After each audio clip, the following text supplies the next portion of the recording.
Hello everyone, कैसे हैं आप सभी लोग। आशा है कि आप लोग बहुत बहुत अच्छे होंगे।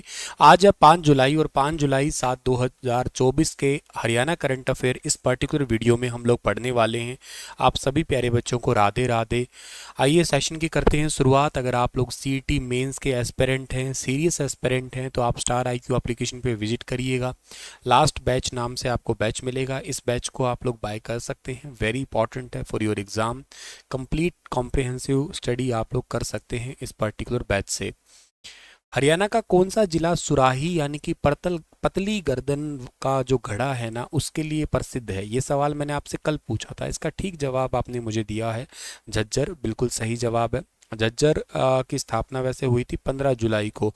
15 जुलाई 1997 को ये जिला बना था। रोहतक का हिस्सा आता था पहले ये, लेकिन अब रोहतक से अलग होकर अलग जिला बना ये। झज्जर जो है इसी से जिले से हरियाणा के पहले मुख्यमंत्री निकले थे, बेरी से ठीक है ना। भगवत दयाल जी जो शर्मा जी है ना, वो यहाँ से ही निकले थे।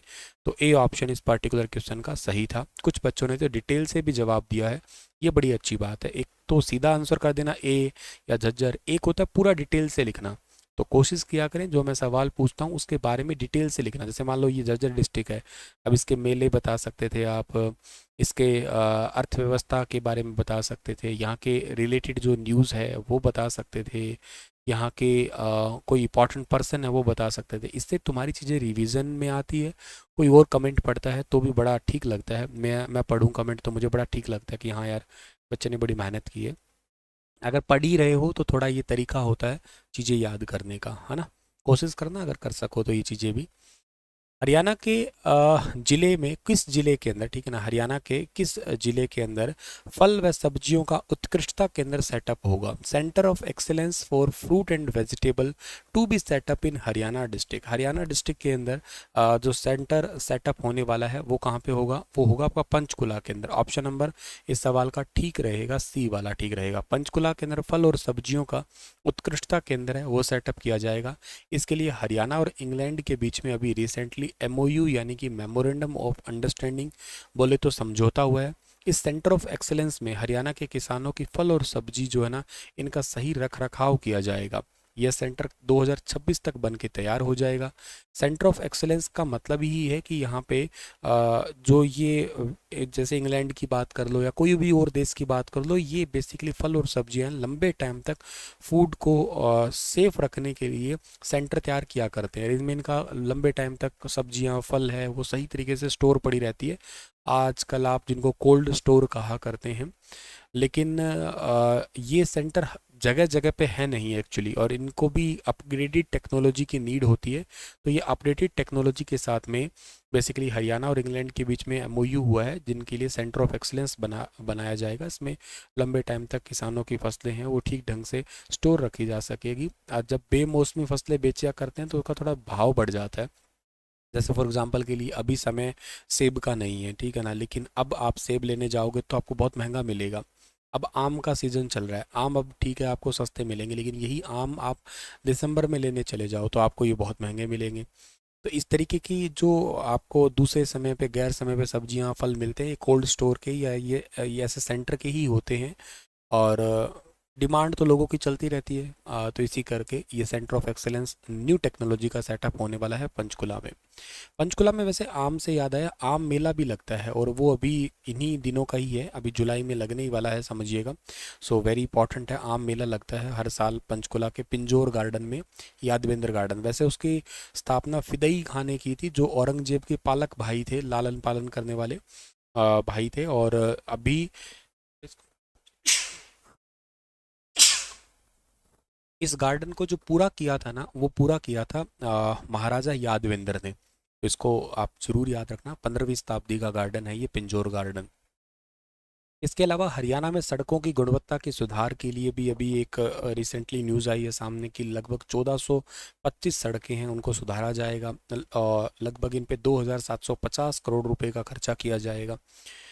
हरियाणा में पहले चरण में कितने नगर निगम में इलेक्ट्रिक बसें चलाई जाएगी? टोटल हरियाणा में नगर निगम है ही 11, तो 11 के 11 नगर निगम के अंदर ये इलेक्ट्रिक बसें चलाई जाएंगी। और हरियाणा के वैसे तो ऑलरेडी जो है ना, इनको पानीपत और के साथ साथ यमुनानगर यहाँ पे स्टार्ट किया जा चुका है। मैंने पहले करंट अफेयर पढ़ाया था आपको कि पहली जो इलेक्ट्रिक बस सेवा है उसको पानीपत में, फिर यमुनानगर में स्टार्ट कर दिया जा चुका है, यमुनानगर के जगाधरी में। लेकिन आने वाले टाइम में इसे पहले चरण में इलेक्ट्रिक बसें मतलब लगभग ये 1 डेढ़ महीने में स्टार्ट कर दी जाएंगी और ये 11 के 11 नगर निगम में स्टार्ट कर दी जाएगी। हाई पावर परचेज कमेटी ने बहुत सारे एजेंडों पे मंजूरी दी है, जिसमें आंगनवाड़ी के लिए भी फर्स्ट एड किट खरीदी जाएगी और हरियाणा के कई शहरों में जो ना इलेक्ट्रिक बसें चलाई जाएगी। आंगनवाड़ी से मुझे याद आया कि एक तो जो हिमाचल प्रदेश अपना पड़ोसी राज्य है और के साथ में राजस्थान है। राजस्थान में तो वैकेंसी आ चुकी है, 18 जुलाई से एनटीटी के फॉर्म है वो अप्लाई होने स्टार्ट हो जाएंगे। हिमाचल में भी 6 साढ़े 6 हज़ार के आसपास पोस्ट आएंगी। मैंने आपको पहले भी एक दिन कहा था, आज भी आपको बता रहा हूँ जस्ट फॉर नॉलेज के लिए कि आप लोगों को अगर जल्दी जॉब चाहिए और तो आप लोग जो है ना, जैसे आप गृहिणी हैं, घर पे काम करते हैं, लड़के लड़के दोनों के लिए वैसे, बट फिर भी गृहिणी हैं और कोई एच टेट सी टेट की कोई ऐसा झंझट है नहीं, तो आप एनटीटी का आपके पास में 2 ईयर का डिप्लोमा होना या ECCE early child care education, ठीक है ना। अगर आप सीरियस एस्पिरेंट है, वाकई आपको ये कोर्सेज वगैरह के रिगार्डिंग जानना है और तो आप मुझसे इस व्हाट्सएप पे पूछ लेना। यहाँ कमेंट मत करना, सीरियस है तो आप डायरेक्ट यहाँ से कमेंट कर मैसेज करके पूछ लेना, ठीक है। चलिए खैर आगे बढ़ते हैं। तो हरियाणा में एमबीबीएस इंटर्न छात्रों को अब कितने रुपए दिए जाएंगे? जो एमबीबीएस के इंटर्न छात्र हैं उनका भी अभी ग्रेस बढ़ाया गया है, इनको 24,310 रुपये मिलेंगे। ऑप्शन के अकॉर्डिंग 24,000 सही रहेगा।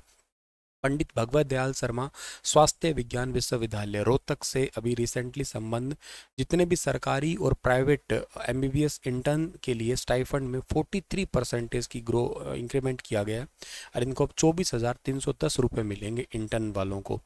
तो ऑप्शन नंबर डी ठीक रहेगा इसका। और इसके अलावा हरियाणा के मुख्यमंत्री जी ने सिरसा वासियों को भी 70 करोड़ रुपए से ज़्यादा की विकास परियोजनाओं की सौगात दी है, जिसमें 5 परियोजनाओं का उद्घाटन किया है 10 करोड़ से और 8 परियोजनाओं का शिलान्यास किया गया है 67 करोड़ रुपए से। हाल ही में हरियाणा के किस व्यक्ति को राष्ट्रपति द्रौपदी मुर्मू से शौर्य चक्र मिलने वाला है, उनसे सम्मानित करेंगे? वेरी इंपॉर्टेंट सवाल है ये भी। इनका नाम क्या है? इनका नाम है अमन जाखड़। ऑप्शन नंबर इसका ठीक रहेगा बी, बी ऑप्शन सही रहेगा। जून 2023 के अंदर जो कंट्रोल लाइन है हमारी नियंत्रण रेखा है, इसके पास में कुपवाड़ा जिले के केरेन सेक्टर में आतंकवादी को मार गिराने वाले झज्जर के गांव जो धीरनवास है, इसके मेजर हैं अमनदीप जाखड़। ये बेदराम जाखड़ के बेटे हैं। इनको जो है ना राष्ट्रपति जी के द्वारा कल ही के दिन में आज ही के दिन में बल्कि, ठीक है ना, इनको द्रौपदी मुर्मू के द्वारा राष्ट्रपति द्रौपदी मुर्मू के द्वारा शौर्य चक्र से सम्मानित किया जाएगा। जनवरी 2024 में अमनदीप जाखड़ को शौर्य चक्र से सम्मानित करने की घोषणा हुई थी, लेकिन ये अवार्ड अभी मिल रहा है। जैसे शौर्य चक्र होता है, एक वीर चक्र है, कीर्ति चक्र है, ये सारे सम्मानों की घोषणा ऑलरेडी पहले हो चुकी होती है 26 जनवरी पे ही, लेकिन ये सम्मानित जो है ना किए जाएंगे अब। तो काफ़ी इंपॉर्टेंट सवाल है, ऐसे सवाल एग्जाम में ज़रूर पूछ लिए जाते हैं, ध्यान रखना है इसके बारे में भी। हाल ही में अभी रिसेंटली आवास और शहरी कार्य मंत्रालय ने स्मार्ट सिटी मिशन और प्रधानमंत्री आवास योजना अर्बन की 9वीं वर्षगांठ मनाई है। वर्तमान में आवास और शहरी मामलों के मंत्री कौन है? तो इसके मंत्री हरियाणा के पूर्व मुख्यमंत्री है Manohar Lal Khattar. Option number B जो है सवाल का ठीक है। वैसे ना 25 जून 2024 को आवास और शहरी कार्य मंत्रालय ने 3 प्रमुख पहल की शुरुआत की थी, जिनमें से अटल कायाकल्प और शहरी परिवर्तन मिशन अमृत जिसको बोलते हैं, स्मार्ट सिटी मिशन और प्रधानमंत्री आवास योजना शहरी, और इनकी 9वीं वर्षगांठ मनाई।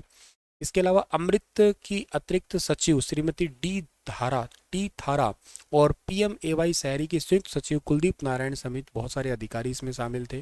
तो मेन आपको याद रखना है इनकी मुख्य सचिव कौन थी, ये जरूरी है याद रखना।